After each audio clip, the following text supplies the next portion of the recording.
पानीपत में 3 सालों में एक ही परिवार के 4 बच्चों की अचानक मौत हो जाती है।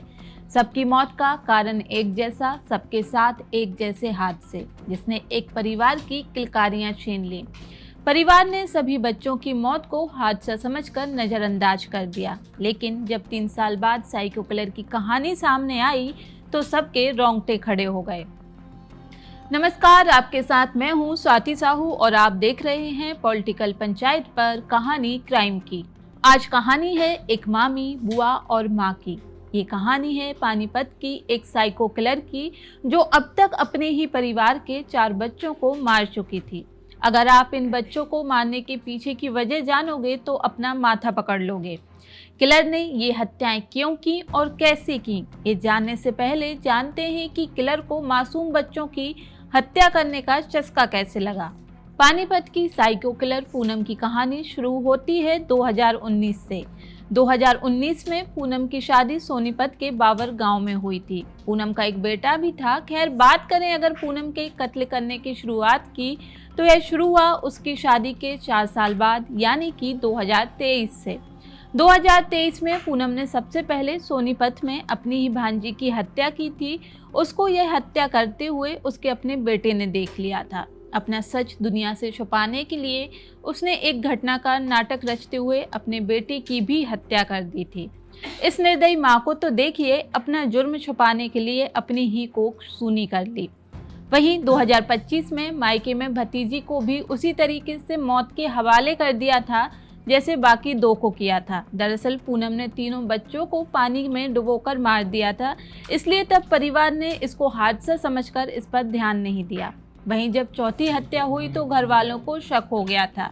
इस बार हत्या करने के बाद पूनम अपनी एक गलती की वजह से पकड़ी गई और पूरा सच सामने आ गया। पूनम पिछले 2 सालों से बच्चों को क्यों मार रही है, ये जानने से पहले जानिए कि वो पुलिस की गिरफ्त में कैसे आई। पूनम जब चौथी हत्या की साजिश कर रही थी तब उसने बच्ची को छत के ऊपर बुलाकर पानी वाला टब सरकाने को कहा। जैसे ही विधि नाम की बच्ची टब सरकाने लगी, पूनम ने विधि की गर्दन पकड़कर पानी में डुबा दिया। मासूम बच्ची बचने के लिए झटपटाने लगी। इसी चक्कर में पूनम के कपड़े भी गीले हो गए। विधि की हत्या के बाद साइको पूनम नीचे दौड़कर गई तो परिवार की महिलाओं ने पूछा कपड़े कैसे भीग गए।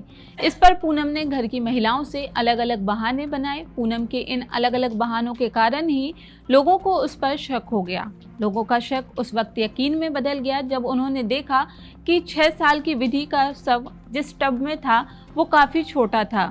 उसमें डूबने की संभावना ही नहीं थी। बाथरूम का दरवाजा भी बाहर से बंद था और पूनम के कपड़े भी गीले थे।